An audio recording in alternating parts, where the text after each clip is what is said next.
Hey everyone, welcome back to another episode of the Physically Distanced Social Time.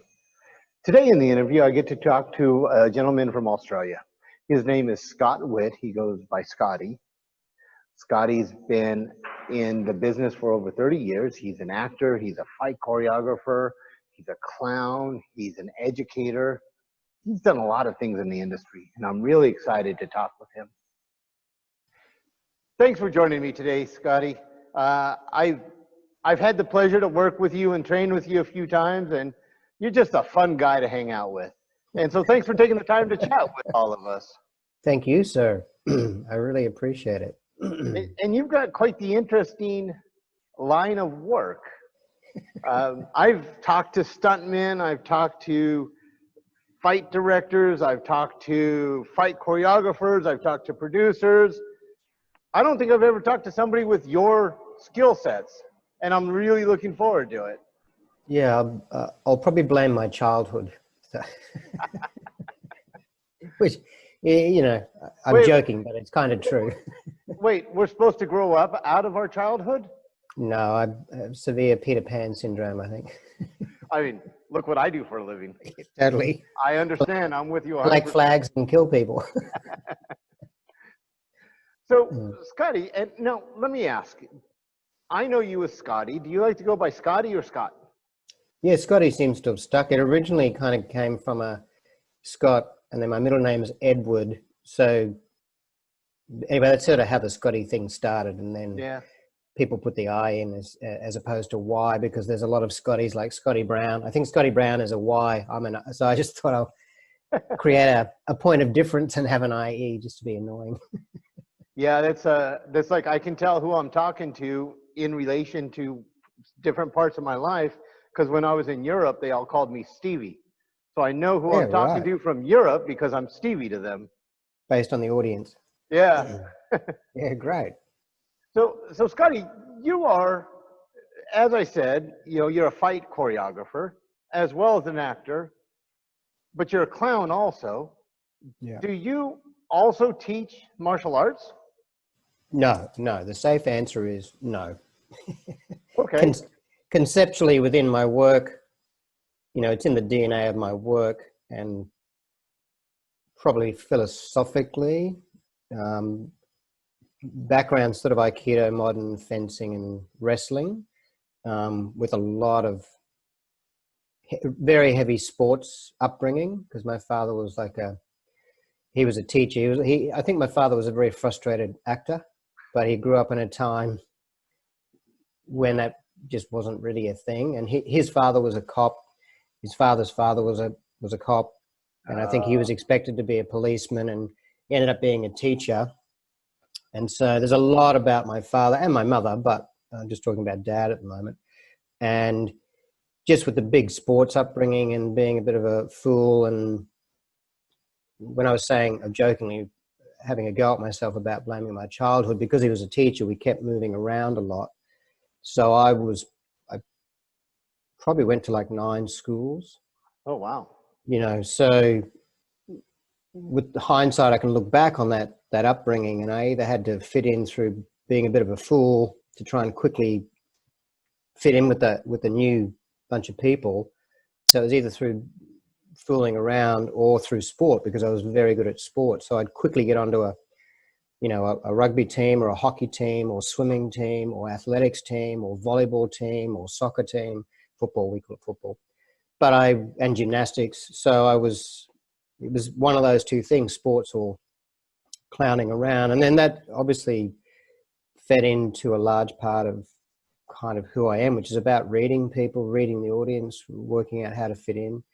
But with time and aging, you realize the downside was just not developing relationships very well. My father was a preacher. Yeah, right. And we moved around a lot when I was a kid as well. I think I hit 8 or 9 schools myself up into high school. Yeah, wow. Yeah, I can see how you're either a recluse or you have to find a ready-made group that you can kind of fit into. Yeah. Sports seems like a wonderful way for that. Well, versatility and adaptability, humility, humor, and hope, they've kind of become kind of my mantras or whatever, especially versatility and adaptability. I think my brother went slightly a different way, a bit like what you're saying. I think I kind of filled a bit of the limelight, so he took a bit more of a back seat. So I'll blame me for that. But yeah, you're right. You do. You know, you have to kind of. And now that the versatility and the adaptability is what's kind of getting me through surviving through this particular pandemic, in terms of, because our industry is basically collapsed. You know, we don't have an industry, and so when I first left school, I said I wanted to act. I know you'll probably get into this, but just to give it a larger context. So I decided to start backstage. So a lot of the handiwork and the building and the maintenance and all that sort of stuff is now helping me at the moment kind of get through. I mean, I can still teach at acting schools, but there's just no industry at the moment. So you have to kind of be versatile and you have to adapt quickly, as most businesses do, you know. And that's one of the things that I've always found really helpful about the theater background is there's so much more than just that one aspect of acting. yeah, And it can help in so much of life, especially when something like this is happening. yeah. I mean, I did make a conscious decision to be quite versatile within the business. And in the early 80s, that was a fairly unusual thing to do. It was a fairly siloed industry, meaning, you know, you're an actor or you're a director, or maybe both, but you were just, you know, whereas I kind of wanted to do a little bit of everything, to create that broader business spectrum to be able to fit into different things when different things weren't working, you know. That means there's always a position for you. One would hope so. So now you mentioned a few different martial arts. What martial art did you start with? Wrestling was the first thing I did, like Olympic style.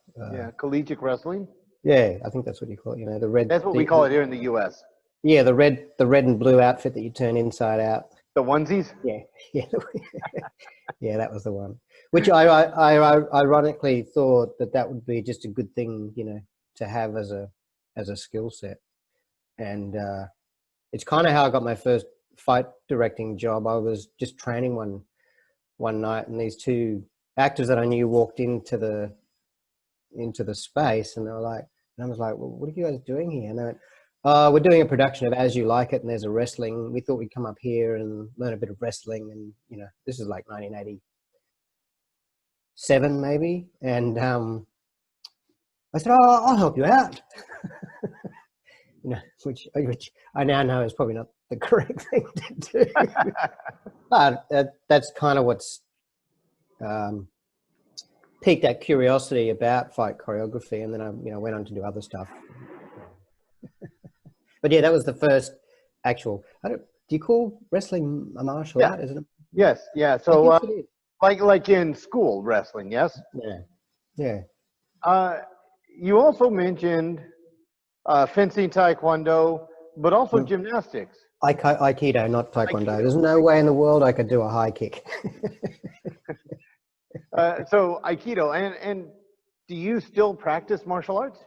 Up until about a year ago, yeah, but no, not at the moment. I've got my fourth child at the moment who's, you know, under 3. So that will keep you busy. Yeah, it's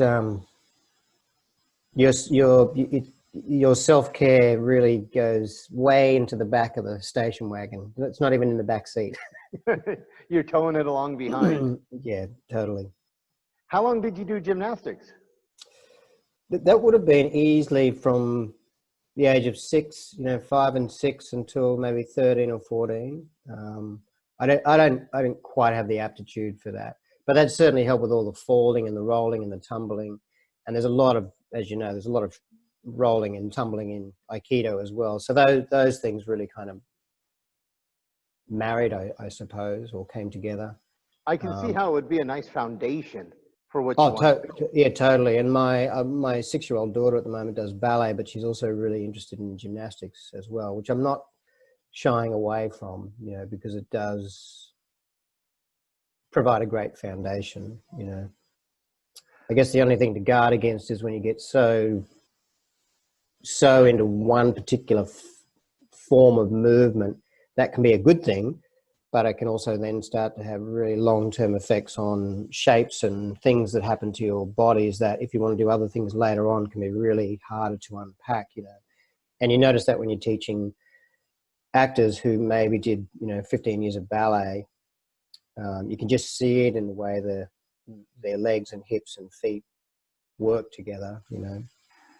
Yeah, I can see that because I run into that when I'm teaching sword fighting all the time. People with pre-existing shapes in their body. Shapes, but also pre-existing training. Yeah. You can tell somebody who's taking karate versus somebody who's taking kendo versus somebody who's Or taking taekwondo. Yeah, you can see it in just the way they move. Yeah, for sure. And speaking of moving, when you are choreographing a fight, how do you decide what kind of moves to put into it? I when I was first sort of being mentored in this field, there was I guess a propensity to slightly pre-choreograph stuff, which as an actor I found, I was just curious. I don't think that's helpful as a style. I might have some shapes and ideas, but it's also, as a director, you kind of know conceptually how the show might unfold, but you have to kind of speak to the moment. You have to sort of see how their bodies move. And if you start imposing shapes on bodies that are just never going to get there, it may be more problematic. It may be that the character can't move anyway, so there's no point coming up with a great piece of choreography that's just never going to suit the thing. So it really, at the end of the day, without being a cliche, it just has to be story driven. So I'll have some ideas in my head. I might have to bounce it off the director. They'll have some images of what they might need in terms of style and story. And then I'll just kind of get on the floor and just see where it goes. How much of a character is the set that you're working on? Oh, huge. Like the environment, you mean? Like, Yeah. Is there a staircase? Or, yeah. To me, I use the word character. But, yeah, the set, even the weapons are a character. And if we follow Chekhov, you know, if you introduce a gun, you better use it. So if a weapon is introduced, or a staircase, or barn door, you know, whatever the set is, that is a character. It needs to be incorporated into it. Jackie Chan's a great example. Yeah. You know, of that kind of thing. Even Chaplin and Buster Keaton. So, yeah. Short answer, yes. Long answer, I love it. Yeah. I think it's embracing. So you said that you have kind of like a overall idea of what you want, but you don't really choreograph anything until you get there with the actors. Because like you said, you can't do a high kick, so taekwondo is not good for you. So don't put in the choreography because your actor may not be able to do that kind of action. Yeah, and then if it's predicated that it's a necessity, then obviously I'll have to find ways to do that. But so I think that means, go ahead. does that mean that you start your choreography and teach your actors there on set? Is that how you do it generally? Yeah, so I think it's time specific too. So depending on how much time you're given, how much money they're prepared to invest in the actors, there's so many elements that go into it. So again, the short answer would be yes. I kind of teach and choreograph as I go, but if I'm given time, then I'll do a skills development process. There might be some shapes and palettes that I'll create, or drills that will end up becoming the choreography if that needs to be the case. So I guess it's a time-sensitive answer. So yeah, if I'm given a long run-up, then I'll do some skill development, especially if they're meant to be quite specific to a cultural period or a time in history. But if it's a generic modern piece of stuff and they're meant to look messy and scrappy, I don't necessarily have to get as caught up with technique as I might if I it's can see that. And yeah. I was talking to another fight choreographer, F. Braun McCash, and he was Yeah. talking about the theatrical pyramid. You can have time, you can have money, or you can have something else. I don't remember what it is, but you only get two of the three. Yeah, yeah. You got to be very careful about how you choose. You can insert the word film here, but I have an ism, which is theater equals compromise. Yes, very much so. It's probably in the middle of his triangle. Probably. I'll talk to Braun about creating a little codex. So you run an organization called Combat Circus. How did you come up with that name? Well, originally, I had this image of a show, which I'll probably still do one day, but it just needs a lot of money. Anybody out there? Which essentially was trying to find a way of combining the clowning and the combat together, which essentially is slapstick. And I know that that's something that you're curious to unpack as well. But at the end of the day, it's about a higher level of physical risk, or the perception of a higher level of physical risk, because the perception that chaos is more involved appears to be higher. And I think I love contrast and contradictions. I love the antithesis. So I think the idea that there's this, what appears to be this inept hero, which is why I mentioned hope before, hope and humanity. And at the other end of it is, you know, chaotic movement. And then just settled on Combat Circus because it seems to be speaking to that antithesis. And so that show was going to be called Combat Circus, and then it just became kind of what it is, which is just a place for either developing ideas or training people at a higher level of physical awareness. Because you're dealing with props that can become unpredictable. And even dropping a sword can be unpredictable because you don't know how it's going to behave when it falls. But, you know, ladders and planks and tables and chairs and bins and lids and those things can be a little bit unpredictable once you let go of them in the space. So it's developing a relationship with this other character, which is why your question about the environment is so prevalent for what I do. I have to honor that character or that actor, which might be a rubbish bin. I need it to have its own space and time for the audience to digest what it might be doing.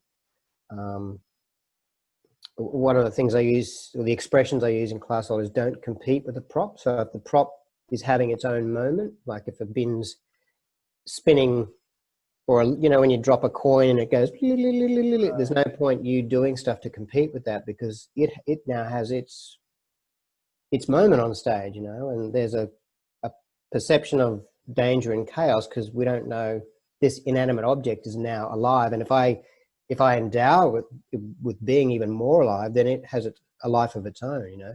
So the training, not only the physical combat-y stuff, but I'm also inviting people to really open up their awareness to how objects behave and recognizing cylindrical shapes, circular shapes, triangular shapes, and all these geometrical shapes, so that when you kind of robocop it, as I call you, your mind will quickly work out geometrically what might happen to this based on gravity and movement and how much momentum was thrown into the prop. And so it's looking at all those sorts of things. And then that way, the more you start to recognize the order within that chaos, you can start to dance that fine line with much more control in here without the audience knowing.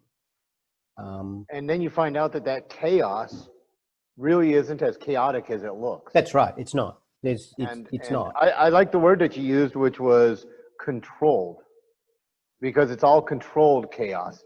I tell my guys here, the art of combat is theft and lying. I want to steal time, Yep. and I want to lie about distance. Yeah.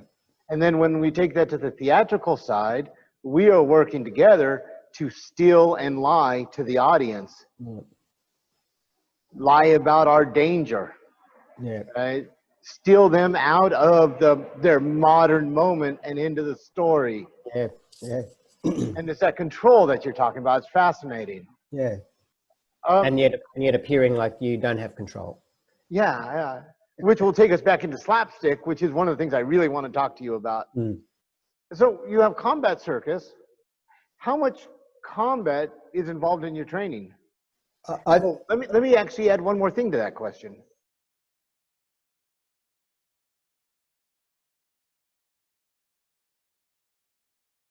How much combat is involved in your training, and how much of that combat yeah. is with another person or with your set? Short answer, all of it. And if I start to unpack it, so it's worth acknowledging that slapstick was an object periodically, talking back in culture, that it was a thing to help simulate sound, and it was a stick and it had a clapping sound and stuff like that. And then as time has moved on, the art of slapstick has taken on its own kind of meaning. So it's just worth acknowledging a little bit of the history of that. I think at the end of the day, whether it's an object or another person, we're basically dealing with measure. Yes. Which is time and distance. And so I'm using distance to manage my time, and then I can either increase or decrease that to appear, for stuff to appear even more dangerous than what it is, because I appear to be closer to the problem. So it's, in some ways, I have to separate them a little bit when I might be teaching the stuff, or sharing mistakes, as I call it, not teaching. But at the end of the day, it all has to be kind of woven together so that it's a seamless teaching philosophy towards the craft. Whether I'm doing a fight, whether I'm actually even engaging with an audience member, because when you're doing street stuff, they don't know what's happening, but you still gotta, so it could be the audience, it could be the camera, it could be another performer, it could be the set or a prop. So I guess it's a delicate DNA, but at the end of the day, in terms of your world and my world, and the work that's being done over the last 20 or 30 years with the crafts, is it's just measure. Yeah. And that can be, as I could put that academically or intellectually and say, did you get the measure of that gag? Like if you were meant to walk in and trip on the banana peel, did you get the right timing and distance of that, so it elicited the laugh and the response that you wanted? Or did you not get the measure of it? It can be talked of in that way, or it could be just, I've got a stick and I'm whacking at you, and we're talking about literal martial measure. But I think measure is a great thing because it bridges both crafts, if that makes sense.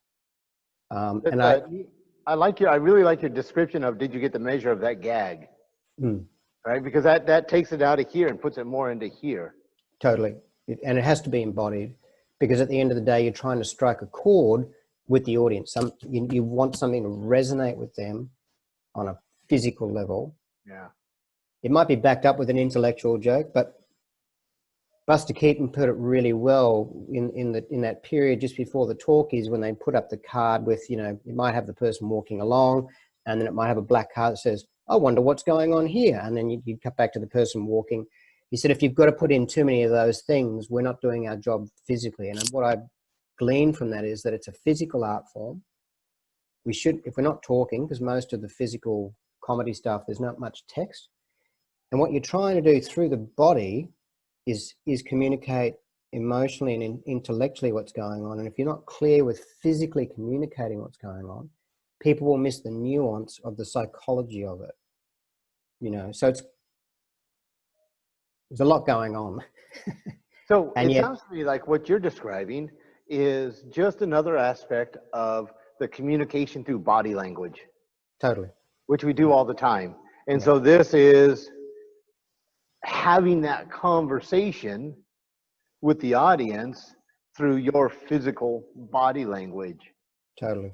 That's really Which cool. is why when you look back, a lot of the, sorry, no, I cut you off. Go ahead. Oh, no, I was saying body language is one of my favorite studies, and I love the way you're using that to communicate with the audience.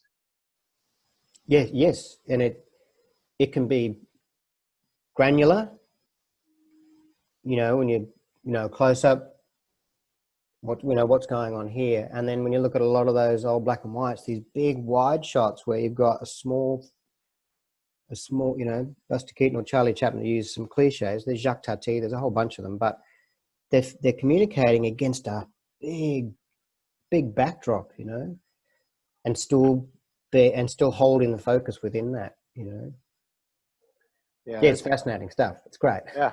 That's just an amazing use of the body for communication.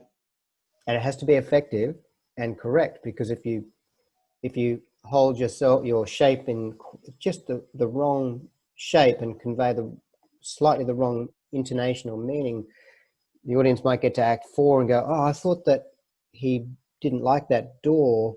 Oh, I've missed the point. So dramaturgically, there's more pressure on communicating really clearly. And you mentioned something before, just through our communication about mask, and you were curious about the mask stuff. Does mask stand for something? So mask, it doesn't, just to be clear as well, it doesn't actually mask doesn't stand for anything. It's just it's a device that we can use either through training or in some shows. And there's comedian masks where there's only half a mask, so we can still use the verbal, and that's driven by a bunch of archetypal characters, usually around 7. There's bow mask, there's neutral mask, certainly in the Western theatre. So that's what I mean by mask. Okay, so and that's that classic happy face, sad face, double mask kind of thing. If we break it right down, that would be comedy and tragedy. Again, that's the antithesis. There's drama, Okay. comedy, drama, Very comedy. cool. Yeah. I thought mask was some acronym, so makes it a lot easier this way, doesn't it? Maybe act strictly kiddish. We'll make something up. And mask is another great device as a teaching aid, not so much a performative element, but mask is a great way of having something on here and then trying to work out how to not overact, but how to communicate through the body. And that can be a great tool, because the mask, whether it's just 2 eyes and a nose, whether there's no mouth, it doesn't matter what the mask work is you're doing. You're essentially creating a point of focus, which is why it's interesting watching, if you watch a HEMA contest, it's interesting watching body languages when people have got mask on, when they're conveying, oh, you got a hit or you didn't get a hit, or I don't think that was a hit. And you can see people just slightly overacting because they're trying to convey to the judges that didn't hit, or there's that postulating that sort of happens, which is, and it's there in your work too. Watching people with a mask on is really interesting, because the only way they can convey injustice or that didn't happen is through the body. It's a really interesting observation, not even a judgment. It's just a great thing to observe watching a HEMA contest. It's great. And it lets us know how they feel. Yes. They fit into that moment. And once I understand how a person feels, it's now easier for me to communicate with them. Yep. Either through really it always empathy. has to move from here to here. Yeah. Yeah. So I see how or it affects them as the audience, or it affects them there, so they can go up into their head and then intellectually, work it out. Right, and I can see how it's got to go to here, because if they go up here right away, they're taken out of the story, because They're too busy thinking about what's going on now, and so they're unable to cease being in their current world situation and to be in the story. Yep, totally. Because it's too easy to think your way into a problem. Yeah. I can see how combat is involved in your training. And how much comedy do you put into your choreography? I mean, is that one of your staples? Yes, it is. And I have it's predicated on whether the show even needs it. But I think there's usually room for a bit of humor, because it reminds us that we're foible, we have weaknesses. Moliere put it very well, which is, I think, the duty of comedy is to point out the foibles of humanity. Like it's there for, humor is there for a reason if it's dealt with delicately. But to your question, if the show needs it, it'll be there. But I usually, people have a tendency when they're trying to make up a comedy routine to try and put the gags first, rather than just focus on what you want. What do you want to do? Okay, I want to move those chairs from that room over to that room. Okay, well, let's just focus on the objective. Because if you focus on the story, problems, as we know in life, will always present themselves. And then it's just about dialing up the obstacles that you discover through the rehearsal process that feed into it. And then the routine has been organically generated through sticking to the objective. Because if you get caught up in trying to just be funny for the sake of being funny, you'll forget why you're even there.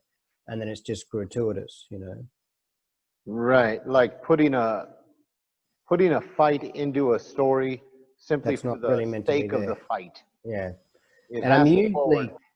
that's right. And I'm usually one to advocate, just to tie it into the fighting stuff, is, people might say, oh, can you come in and we want to do this, we want to do this. And I'm like, well, could we do it with just one punch?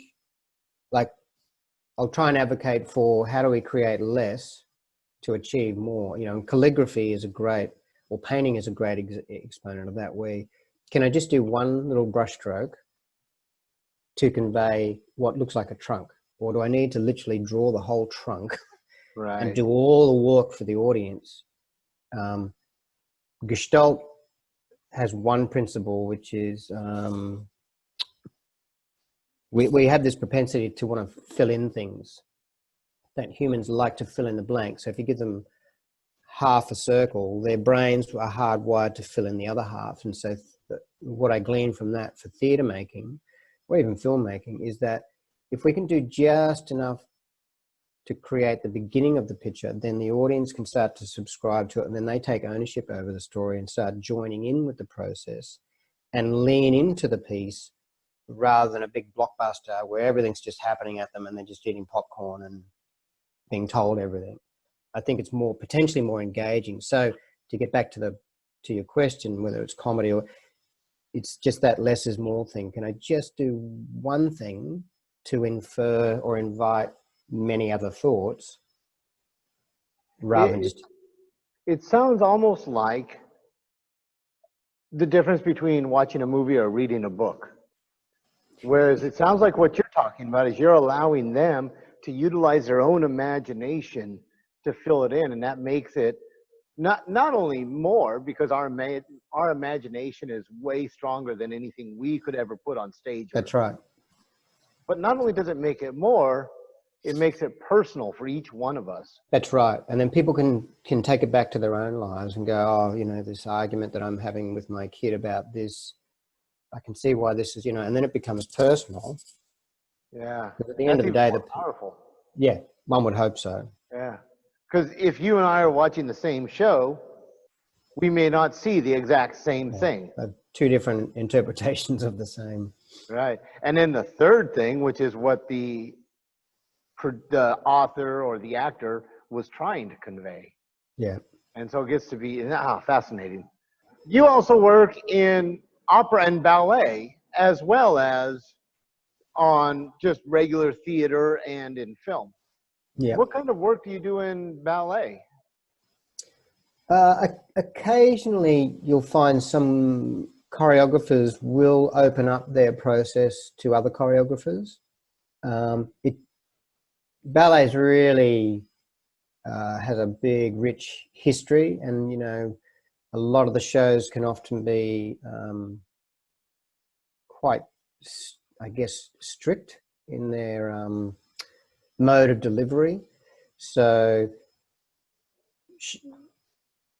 there's been a Don Quixote that I've worked on, and a Romeo and Juliet, some of those more classic fables that potentially lend themselves to maybe another choreographer being in the room. Okay. but it may not be because they're being more interpretive with the fight rather than being realistic.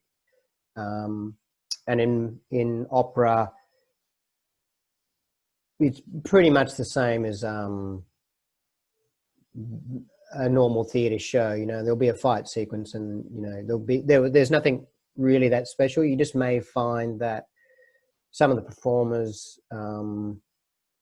aren't as physically able to do some of the things that might be prescribed because, you know, their bodies are about moving in a particular way. That's definitely changing though. There's a lot of companies that I've worked with that are shifting that kind of stereotype of what we would consider to be, you know. But I'd say opera is more like theatre than what my ballet experience has been. I don't know if I ever had the chance to tell you, but several times I've been able to choreograph the Nutcracker fight. Yeah, right. In the Nutcracker, and performed as the Rat King in this giant rat head that didn't quite fit. There's a mask. That's a mask. That's a mask. That's a mask. And yeah, it was definitely a mask. And the director of the ballet didn't want the kind of normal fight where Clara just hits the rat with a shoe. So I had a giant stick or axe versus sword fight. And then it was a children's ballet, so I was able to pick up this kid and strangle him as Clara picked up the sword and ran it through my back. She loved it. That's great. A little bit different than the normal. That's great. So yeah, lots of fun doing those. And then I had to work. I didn't dance because I'm not ballet trained, but I had to move around with the dancers as they were doing their stuff, which adds a whole nother level to it when you've got those ballet dancers throwing those high kicks and doing all these things that they do in the process of your choreography. Yeah, I think, and yeah, maybe just to go back to the ballet bit, it's also about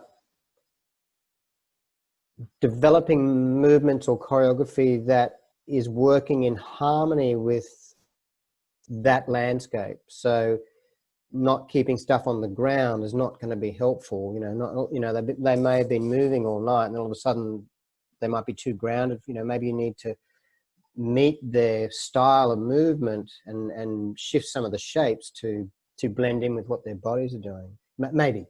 Yeah. I actually, my costume had a 6-foot tail on it. And so I was trying to sweep the Nutcracker's feet out from underneath him. And that's how I got his dance moves into the fight. That's right. They also do Russian dance. So I was able even to get bits of that choreography from their Russian dancing into this fight to evade my tail. That's great. It's a lot of fun to put those together. You work on stage and on screen. What's the difference that you see between the two mediums when you are creating your choreography or when you're acting? I think generally the rehearsal process is quite different. And then in terms of, film can be shorter, for the most part, like with a let's just talk traditional theatre. You might have a 5-week rehearsal period. So you've got this kind of lead up time where you're slowly developing, etching away at it, improving, getting rid of stuff. So you've got time to develop that stuff. And it may be with film stuff that you might get a couple of hours. It might be that you're doing it on the set, on the shoot day. Or you might have a lot of money. I'm not a movie star A-lister, so I don't get to go away for 3 months and train in the jungle to be a Vietnam vet or something. Like if there's a big budget, people will have the time. But in my experience, it's going to be a shorter development time. That's the training side of it. But then I think in terms of storytelling, then it's just about framing.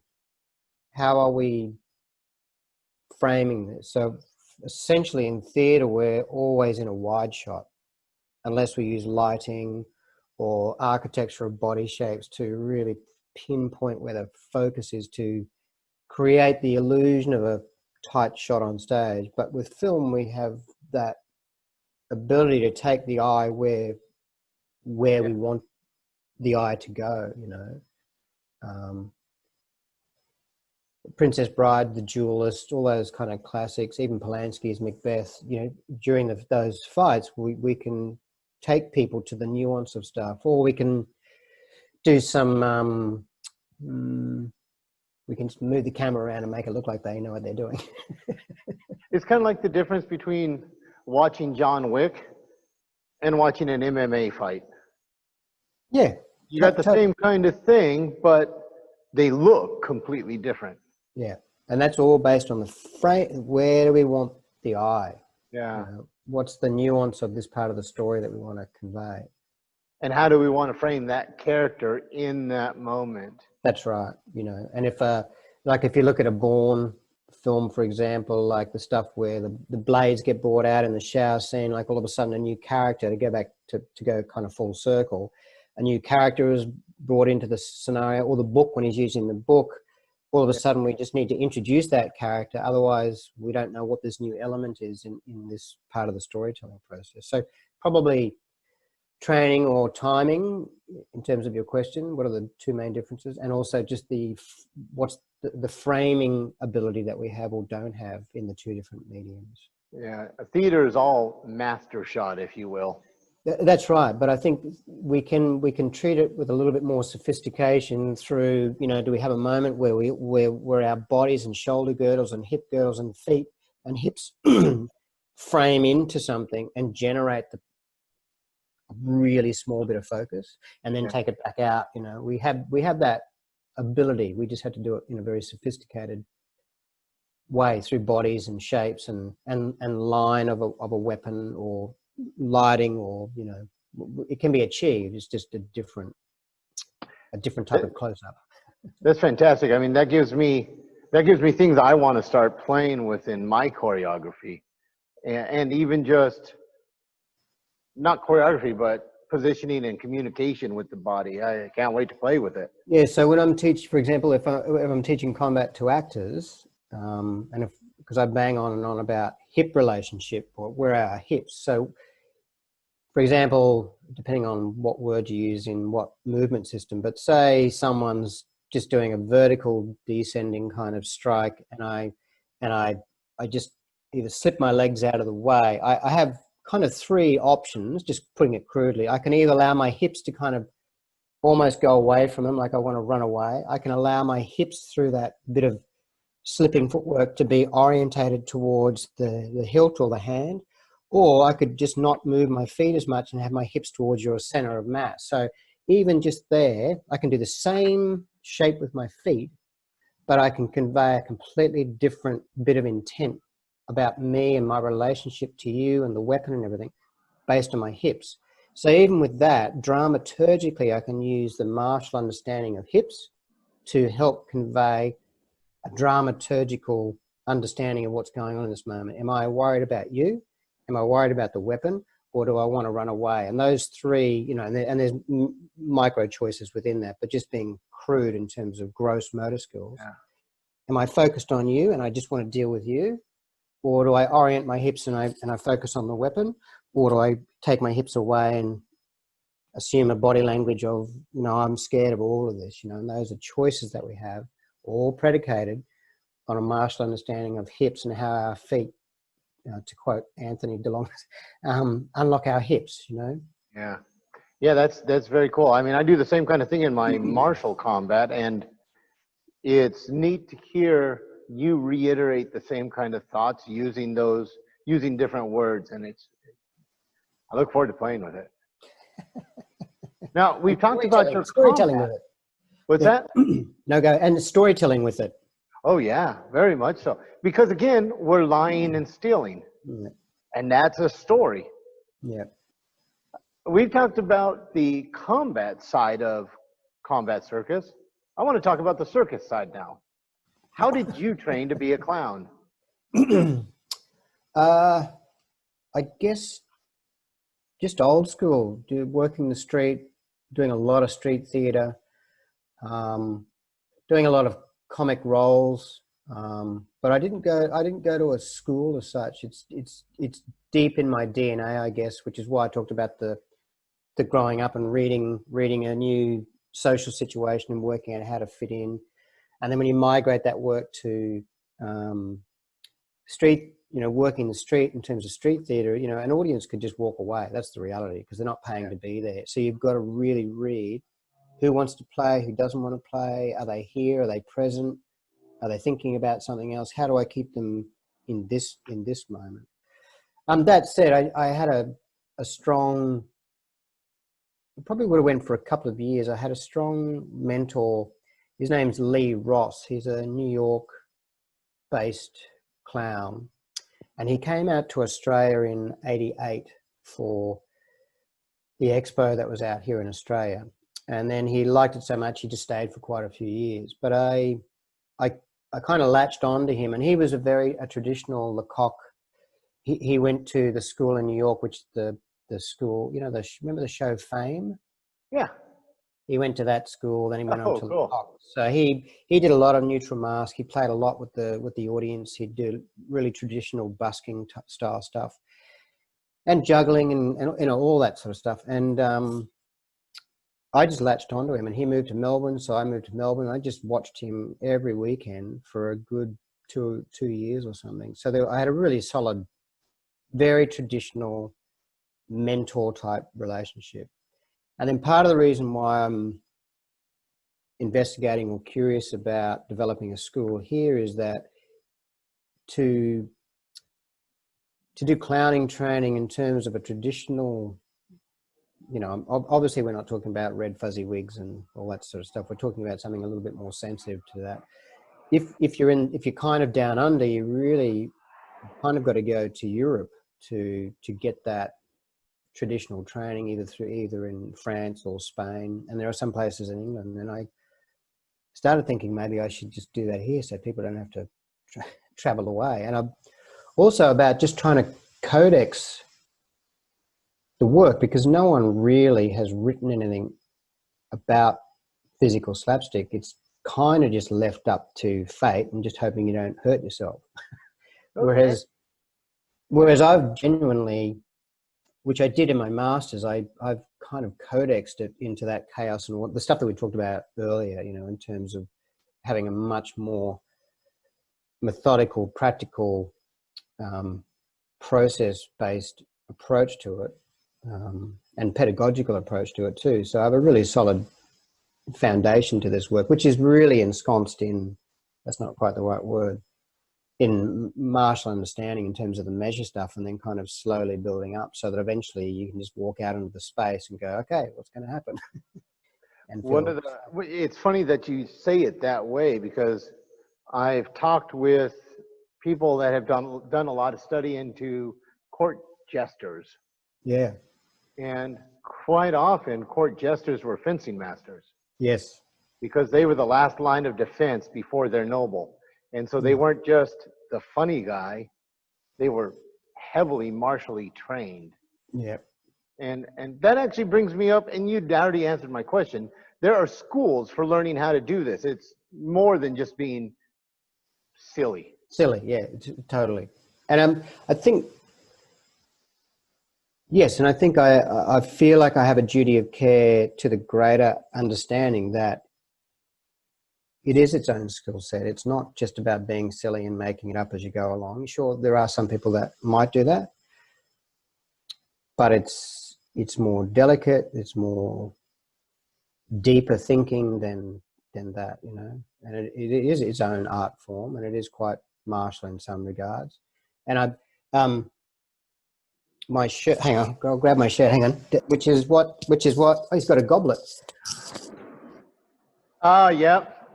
Which is what, which is basically, that's from Ramon Martinez's father, yeah. Which I remember him saying that. Yeah, be careful of the chaos. You just never quite know, and that's why the court jester stuff that you're talking about is important. Yeah, and not only the physical stuff, but they were riding a very delicate line in terms of not quite mocking the king, but using wit to. There's a lot going on. Being a clown is not being dumb. No. Not being silly. No. It is silly, but there's so much more to it.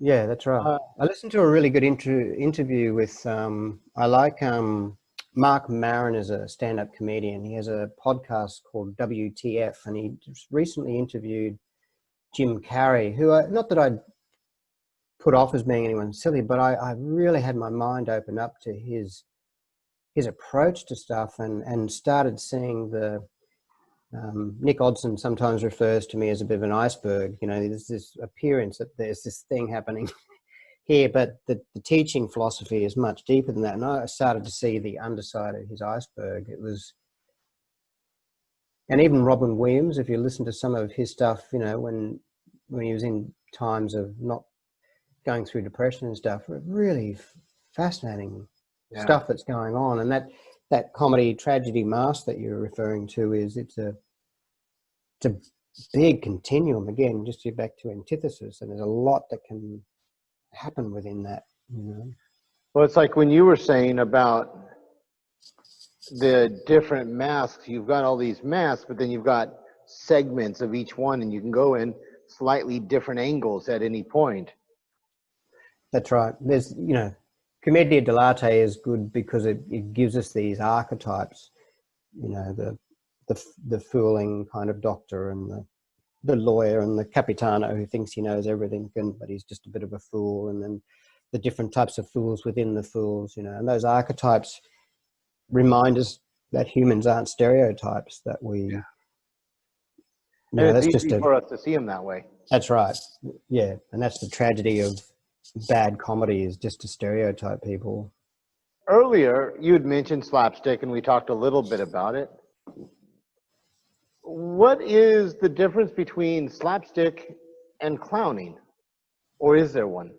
I think it's just a larger part of the continuum. You know, I could be the fool, but without having to do anything physical. So I sort of, if we bring it into a modern context, if we look at Seinfeld, the show, you look at your four main characters, or even the Three Stooges.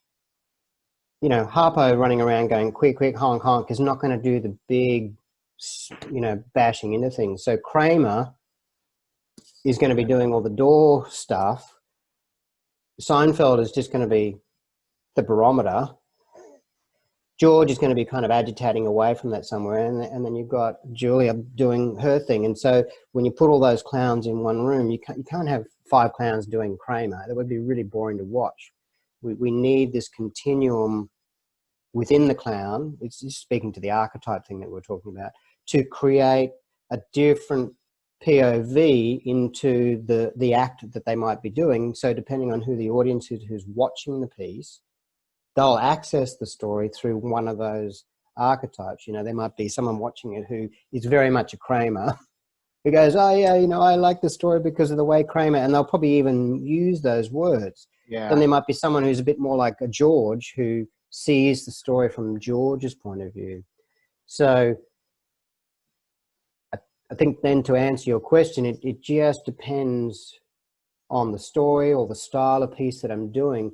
I might dial up that level of physical stupidity, or, you know, I could do a big trip, or maybe the scene I could do a really small trip because I'm paying someone who thinks they're very important, and just doing that little trip might just undermine them a little bit. Or am I the fool and I trip and fall over because you expect that? Did I answer the question? You did. You actually brought something else up for me. Speaking of archetypal, the Three Stooges, we've got Curly, we've got Moe, and we've got Larry. And Shep. And Shep. So, well, Shep and Curly are, you know, two of the same kind of thing. But when you brought up Seinfeld, it almost sounds like Kramer's Curly, Seinfeld is Moe, and George is Larry. There's only You've got, X number of they're all under stories. different names, but you've got this kind of team working together. So they're That's not why I all was- Curlies. That's right. That's why I was using Commedia dell'arte as a platform for archetypes, you know, and that's probably been stolen from something. Go back. I'm not a Commedia expert, but I understand it in terms of mask work and archetypes and honoring archetypes. And you'll see that all through Shakespeare, and you'll see it through all the clowning, and these, water. yeah, and usually even if you dial it down to having just two clowns on stage, you're going to have either the white face, the kind of the straight guy in a non-gendered guy way, or you're going to have the fool, you know, the bumbling fool. So Laurel and Hardy, Right. you know, Tom and Jerry, Roadrunner Coyote. Like you're going to have white face clown, or August clown is the traditional one. You know, the kind of the fool or the straight person. So. And then once you move into a dynamic of 3 or 4, then those other archetypes can start to fill out. So then you've got a continuum to represent your audience, as opposed to 2, which is just straight silly. You know, Yeah. That's just a simple continuum. So. Oh, that's fascinating. The way it's in all of our shows that I didn't. You look at F Troop too. Look at F Troop. I don't know if you remember. You're probably as old as I am. So yeah, I remember F Troop and MASH. Hogan's Heroes. Yeah, it's all there. You've got the person who's trying to stick to the thinger. You've got Hogan. He just wants to escape, but he knows he doesn't really want to because they've got everything going with. Then you've got Schutz. Yeah. Yeah, And they're the all there. Commandant? That's right. He's the El Capitano. Yeah. They're all. So you're talking about slapstick, some of the greats that have done slapstick, and you've mentioned them, Buster Keaton, Charlie Chaplin, Three Stooges. How much control is required to look that inept? A huge amount. Short answer, a huge amount. And then we need to look effortless and skill less. So if we go back to the court jester, there's a great scene in the movie The Court Jester with Danny Kaye, where I think it's towards the end, where he's under a spell. Yes, with the snap. It's either a whistle or a flick. I can't remember. With a snap of my fingers, you'll Yeah. become the greatest swordsman ever. Yeah, totally. And there's your answer. Is the skill that he has is brilliant. Not Bing Crosby. Fred Astaire does this amazing routine where he's tap dancing and hitting golf balls. I'm pretty sure it's YouTubeable, and most of it's done in one shot. You know, that's the same skill set that we're talking about. Or Gene Kelly and the Three Musketeers. Yeah. That we don't want to see people doing hard work. You know, it hijacks the story. It's kind of like what I say. Otherwise you're moving into the Cirque du Soleil type clowning, which is all gymnastics based, and you're watching skill, and you're being wowed by this amazing skill set. This needs all that discipline and all that practice and all that physical control, but we don't want to see any of it. Right. Want it to almost look accidental. That's right. Otherwise we appear too clever, and then the audience will start to think that we're hoodwinking them. Oh, so then they feel like they're being lied to, and they feel angry. That's right. Well, I can't control how they feel. But yeah, totally. Well, okay, I have another question for you then. Why do you, Scotty, want to be the clown and not the hero? That comes back to humanity and hope and humility. That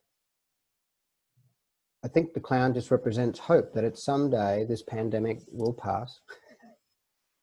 You know, this too shall pass. That at the end of the day, hope will prevail. That humanity will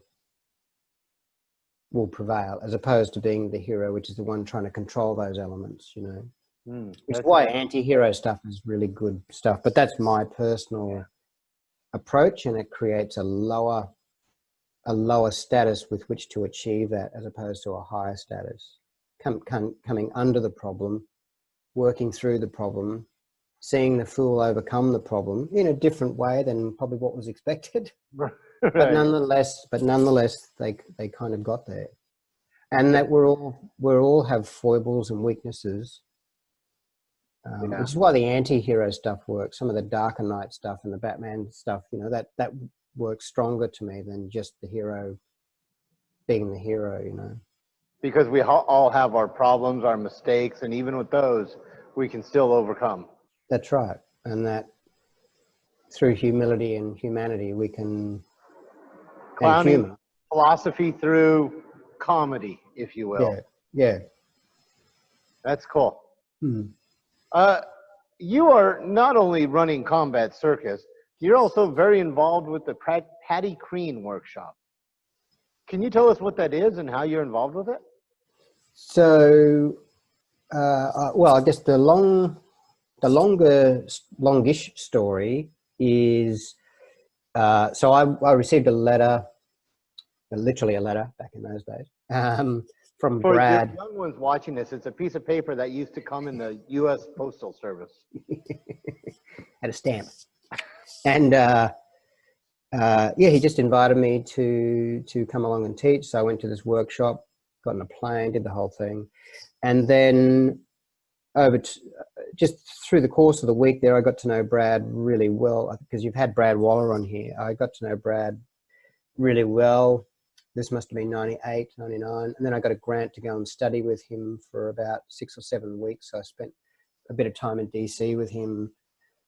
And I just really became interested in what he was doing with that particular project. And then whenever he stepped down, which I feel like is 2006 or 2007, I was asked would I be interested in becoming the artistic director, and then took it on and just tried to increase some of the stuff that Brad was doing. We just added extra kind of pillars to it, so it expanded more into intimacy direction, also just movement per se, as well as the film stuff, as well as the historical stuff. So it started to then grow. And so I kind of ran that for about 11 years and then just stepped down after the last one. And now, yeah, so yeah, I started tackling it from a point of view of trying to treat it like a living museum. So I tried to introduce words like curating a workshop rather than just having a workshop. That we're trying to remind people that that movement is a living thing. It has history, but it's also moving and developing. And so that trying to assemble the right mix of people to create that, getting back to the archetype thing, but opening up the lens so that you can create a different choose your own adventure for the people that were coming along to the experience, but with a similar theme for it, so. It's an amazing workshop. I really enjoyed all the times I got to teach there. Yeah. And all the people I got to meet and work with, and that's where we met. Yeah. Amazing group of people that just want to learn from each other. Just one of the things I like, because it is constantly growing and sharing. Are you still involved with it? I'm involved in so much as Emma Claire, who's taken over as the artistic director. She lives in Scotland. She's a Canadian. So she'll have her first one soon once they work out what's happening with the pandemic. I guess I'm there in the wings, for her to pick my brain based on my experience. And Emma Claire is a great exponent of the process that we set up, which was to have interns come in, and interns could move into staff, and then staff could slowly become teachers in their own right. So Emma Claire is a great example of someone who came into it as a participant, then slowly became an intern. So she's really a great grassroots example of someone moving through that whole process. So I wish her the best. And Spencer, who is the chairperson of the board, we go way back. So I don't have an active role in it, and I'm choosing to just, they have their own voice. But yeah, like problem solving, or, hey, what did you do with this thing? And how did you get all these people to, blah, blah, blah, blah, blah. I'm certainly there to, I think Spencer put it really well, which is some boards do a waxing and waning thing, so that as one person moves away, at least they're there for the waxing president to help, pick their brain. Right. So, are you going to continue to teach there? Yeah, I think my family want me not to go back for a while. Yeah.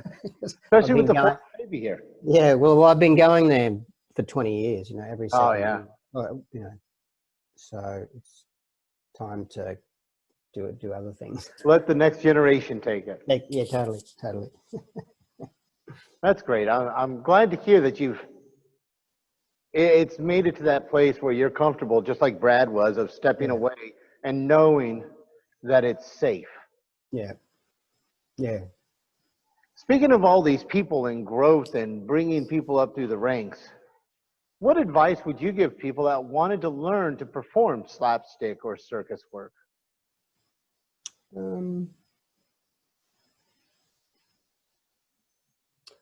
I probably just have a healthy attitude to treating it with respect and finding a place that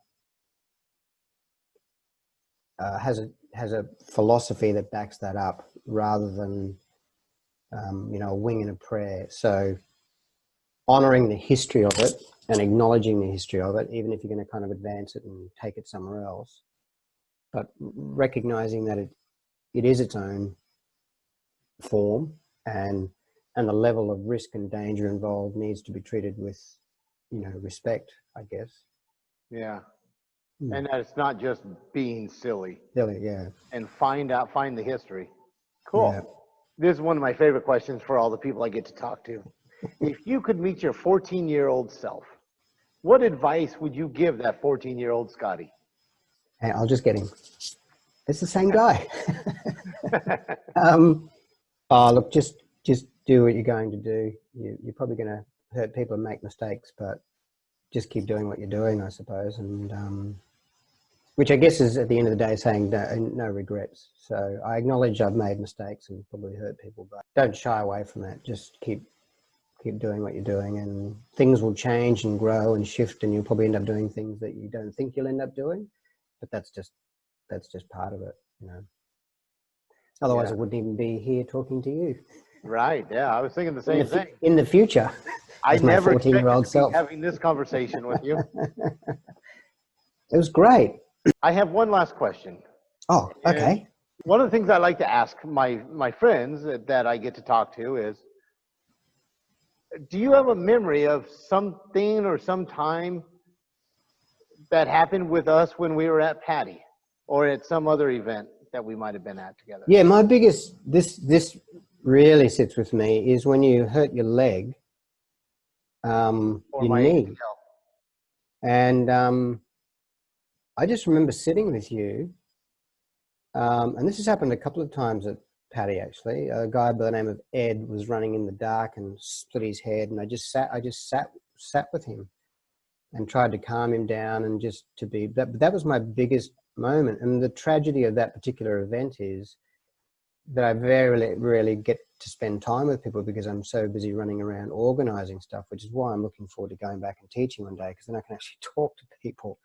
But that I felt like I got to know you because I had to stop and just be with you. I think the tile shifted or something, the carpet tile, or something happened. Yeah, my foot got stuck on the carpet on a counter action, and I went over a guy's knee.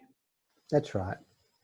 That's my, and I know it was probably awful for your knee, but it was one of my fondest moments. Because I had to, which is the tragedy of tragedies, is that I had to stop. Yeah. You And know? it was a great opportunity to get to know one another as people. Yeah, yeah. Not just ships in the night, if you will. No, or not, and not even just as a contracted teacher coming in to teach, you know, like it. Yeah, so that's my answer to that one. Yeah. That was a very interesting week for me. Was it? Yeah, the people that really stick out in my mind then from that experience, not talking about walking on frozen sidewalks with a torn ACL, but sitting with you, but there was a masseuse there who was working on my leg, the opposite leg, because I was limping so much. And it's because of her that I don't have permanent back problems from that event. Yeah, wow. She's the one that saved my back and my hips, because she took time out of the day to do that for me. Yeah. Yeah, That's wow. what I love about our community. That's wonderful. Scotty, this has been wonderful. Thank you so much for taking the time to talk with me. And my pleasure. It's great to catch up with you again. You too, mate. Too long. Way too long. Have a wonderful day. Thanks, mate. Bye. Thanks for spending the time with us today, Scotty. That was fantastic. I really enjoyed it. If you enjoyed what you saw today, please hit the subscribe button below, also the notification button so you know when new videos come out. We have lots of interviews with fantastic people on this channel. We also have a lot of educational videos on learning about different weapons in the historic European martial arts.